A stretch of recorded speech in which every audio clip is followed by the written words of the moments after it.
नमस्कार, स्वागत है आपका और मैं हूं आपके साथ लता। बड़ी खबर आपको बता रहे हैं, जहां पश्चिम बंगाल में अब ममता बनर्जी का तालिबानी फतवा हुआ जारी। एक और जहां वैक्सीन सर्टिफिकेट पर पीएम नरेंद्र मोदी की जगह सीएम ने लिख लगाई अपनी तस्वीर, तो वहीं अब लोकल दुकानदारों को भी बीजेपी नेताओं के नाम की लिस्ट जारी कर दी गई है धमकी। जी हां, ममता बनर्जी ने बीजेपी नेताओं को सामान नहीं बेचने को लेकर बंगाल में फतवा जारी कर दिया है। साथ ही साथ ये भी आपको ज्ञात हो, इससे पहले बीजेपी कार्यकर्ताओं को टीकाकरण से भी ममता ने किया हुआ है वंचित। जी हां, एक बार फिर से बंगाल में ममता बनर्जी की बौखलाहट सामने आ रही है, क्योंकि लगातार ममता बनर्जी अपनी हार नहीं पचा पा रही है, या फिर यूं कहा जाए कि केंद्र की ओर से जो लगातार ममता बनर्जी और उनके मुख्य सलाहकार पर जो कार्रवाई ताबड़तोड़ हो रही है, उसको देखते हुए अब ममता बनर्जी एक बार फिर से राजनीतिक बदले की आग निकालती हुई दिखाई पड़ रही है, जिसको लेकर अब साफ तौर पर यह सामने आ गया है कि ममता बनर्जी ने कोरोना वैक्सीनेशन के सर्टिफिकेट में पीएम नरेंद्र मोदी की फोटो को हटाकर खुद की तस्वीर को चस्पा कर दिया है। जी हां, हालांकि इसके पहले छत्तीसगढ़ में भी कांग्रेस की सरकार ने इस तरीके से पीएम नरेंद्र मोदी की तस्वीर को हटाकर खुद की तस्वीर चस्पा की थी, लेकिन अब ममता बनर्जी ने भी साफ तौर पर तानाशाह रुख दिखाते हुए सर्टिफिकेट में सोचिए कोरोना की वैक्सीन को लेकर अब अपनी वाहवाही लपेटने के लिए वैक्सीनेशन सेंटर्स पर जो वैक्सीन लगातार लोगों को दी जा रही है, जो उसके बाद जो सर्टिफिकेट उन लोगों को मिल रहा है, उसमें अब पीएम नरेंद्र मोदी की जगह ममता बनर्जी की फोटो को चस्पा किया गया है। जी हां, इसके पहले भी लगातार हमने देखा था कि कैसे चुनाव के दरमियान भी ममता बनर्जी ने पीएम नरेंद्र मोदी की वैक्सीन में लगी फोटो को लेकर आपत्ति जताई थी और चुनाव आयोग से इसकी शिकायत हालांकि की थी, लेकिन इसके बाद आपको बताते चले कि ममता बनर्जी ने यह भी साफ तौर पर कहा था कि तरीके से नरेंद्र मोदी की फोटो वैक्सीन सर्टिफिकेट में चस्पा होना आचार संहिता का उल्लंघन है, लेकिन इस पर हालांकि कोई कार्रवाई नहीं की गई थी, क्योंकि साफ तौर पर पूरे देश में जो वैक्सीन सर्टिफिकेट वितरण किए जा रहे हैं उसमें देश के प्रधानमंत्री की तस्वीर लगाई गई है। लेकिन अब ममता बनर्जी को इससे भी आपत्ति हो रही है और इसीलिए ममता बनर्जी ने अपना तानाशाह रुख दिखाते हुए अपनी फोटो को वैक्सीन के सर्टिफिकेट में चस्पा कर दिया है। हालांकि लगातार किस तरीके से ममता बनर्जी वैक्सीन के नाम पर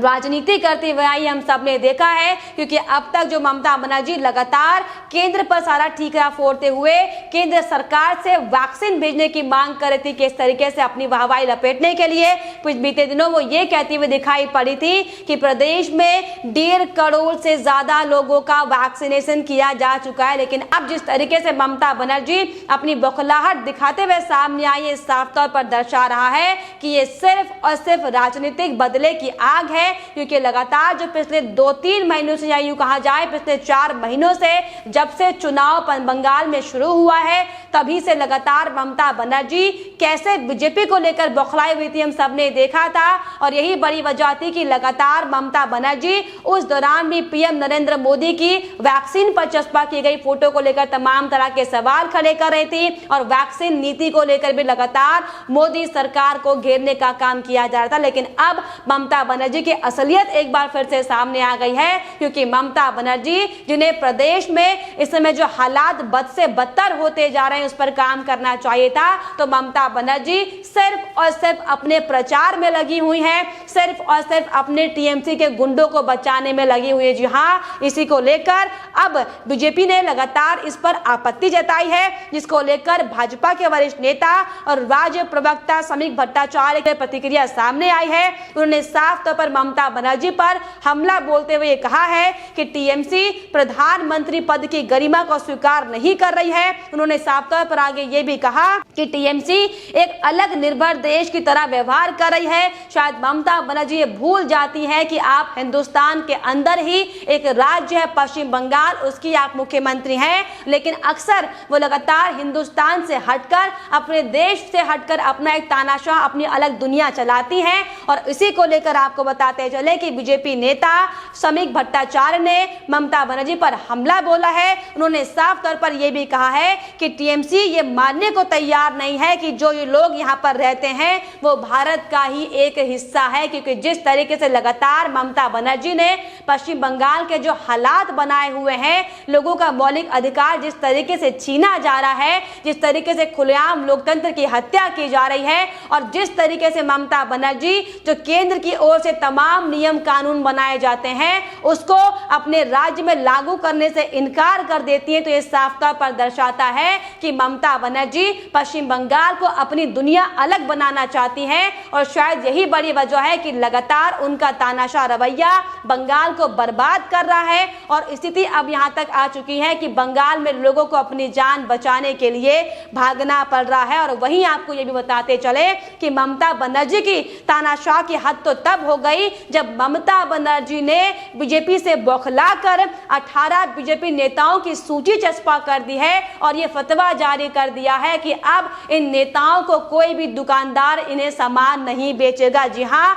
यकीन मानिए बतौर मुख्यमंत्री ममता बनर्जी जो लगातार प्रदेश की पूरी आवाम को एकजुट होने की बात हालांकि कहती दिखाई पड़ती है और ये कहती हुई दिखाई पड़ती है कि मैं प्रदेश वासियों की रक्षा करूंगी। देखिए किस तरीके से उसी प्रदेश वासियों में जो अन्य अलग अलग दल के लोग हैं उनसे किस तरीके से पक्षपात ममता बनर्जी करते हुए दिखाई पड़ रही है, क्योंकि ममता बनर्जी की ओर से यानी कि टीएमसी की ओर से एक लिस्ट जारी की गई है बीजेपी नेताओं की, जिसमें 18 बीजेपी के नेताओं के नाम शामिल किए गए हैं और यह लिस्ट हर एक दुकानदारों के दुकान के बाहर चस्पा कर दी गई है और साफ तौर पर यह फतवा जारी कर दिया गया है धमकी देकर कि इन नेताओं को कोई भी दुकानदार सामान नहीं बेचेगा। यहां तक कि आप सोचिए कि एक चाय वाले तक को चाय देने से, चाय बेचने से ममता बनर्जी ने इनकार कर दिया है, जो कि वाकई साफ तौर पर मौलिक अधिकारों का हनन ममता बनर्जी खुलेआम करती आ रही है। लेकिन इसको लेकर अब लगातार ममता बनर्जी पर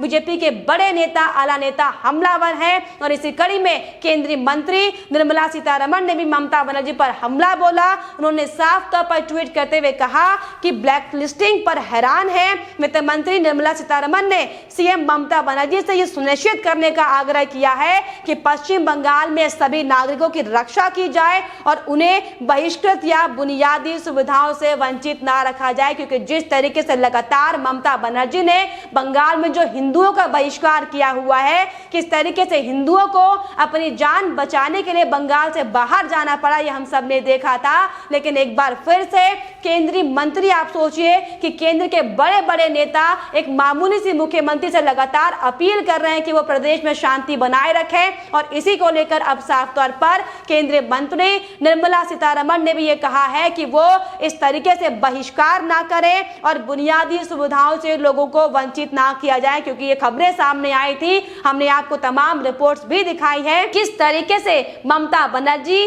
जो बीजेपी कार्यकर्ता है, जो भाजपा कार्यकर्ता है, उन्हें वैक्सीन से वंचित किया जा रहा है और बीजेपी नेताओं को वैक्सीन लगाने की अनुमति बंगाल में नहीं दी जा रही है। जहां इसको लेकर आपको बताते चले कि बीजेपी नेता स्वप्न दास गुप्ता ने भी ममता बनर्जी पर हमला बोला। उन्होंने साफ तौर पर कहा कि पश्चिम बंगाल में सत्तारूढ़ दल की स्थानीय इकाई द्वारा तैयार की गई काली सूची अद्वितीय नहीं है कि सक्रिय भाजपा कार्यकर्ताओं को धर्मनिरपेक्ष जांच में गैर कानूनी घोषित कर दिया गया है और मीडिया की चुप्पी और पुलिस की मिली भगत की आड़ में कार्यकर्ताओं के मनोबल को और आर्थिक रीढ़ को तोड़ने का विचार है। जिस तरीके से लगातार हम पिछले 2 महीनों से बंगाल में देख रहे हैं क्या हालत ममता बनर्जी ने बंगाल की हुई है, किस तरीके से महिलाओं के साथ नरसंहार किया गया है, किस तरीके से लोगों को अपनी जान बचाने के लिए बंगाल से अन्य राज्यों में जाकर शरण लेनी पड़ी है और किस तरीके से टीएमसी का समर्थन ना करने पर छोटी छोटी बच्चियों के साथ जो बलात्कार किया गया, इस पर अंकुश लगाने की बजाय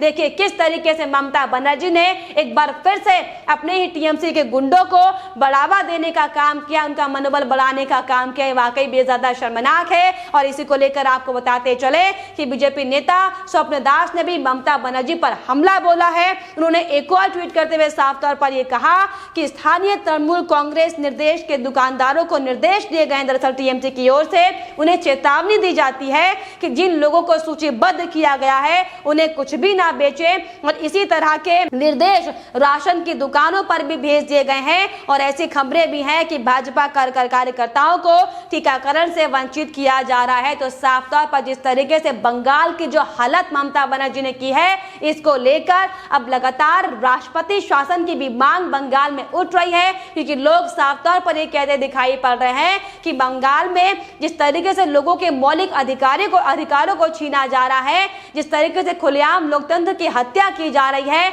और जिस तरीके से ममता बनर्जी अपना तानाशाह फतवा जारी कर रही हैं, ये साफ तौर पर दर्शाता है कि अब बंगाल का अंत निश्चित है। क्योंकि इसके पहले भी कई बार ममता बनर्जी इस तरीके से तालिबानी फतवा जारी कर चुकी है, फिर चाहे वो दुर्गा पूजा को लेकर हो, फिर चाहे वो जय श्री राम के नारे को लेकर हो। लेकिन अब जिस तरीके से ममता बनर्जी ने साफ तौर पर दिखा दिया है कि वो अपनी हार को नहीं पचा पा रही हैं, और यही बड़ी वजह है कि लगातार अलग अलग मुद्दों को लेकर, लगातार अलग अलग बहानों को लेकर ममता बनर्जी सिर्फ और सिर्फ बीजेपी को टारगेट करने का काम कर रही है। लेकिन आपको बताते चले कि अब इसको लेकर सभी लोग ये मांग कर रहे हैं कि बंगाल में राष्ट्रपति शासन लगाया जाए। हालांकि लगातार अल्पन बंदोपाध्याय जो ममता बनर्जी के मुख्य सलाहकार हैं, उन पर अब केंद्र की कार्रवाई किसी भी वक्त हो सकती है, जिससे साफ तौर पर ये कयास भी लगाए गए हैं कि ममता बनर्जी की मुश्किलें बढ़ेंगी। लेकिन अब जिस तरीके से ममता बनर्जी का जो तानाशाह रवैया सामने आया है, इसको लेकर अब ममता बनर्जी को इसके लिए जवाबदेही करनी पड़ेगी कि जिस तरीके से ममता बनर्जी ने मुख्यमंत्री पद का ग्रहण करने से पहले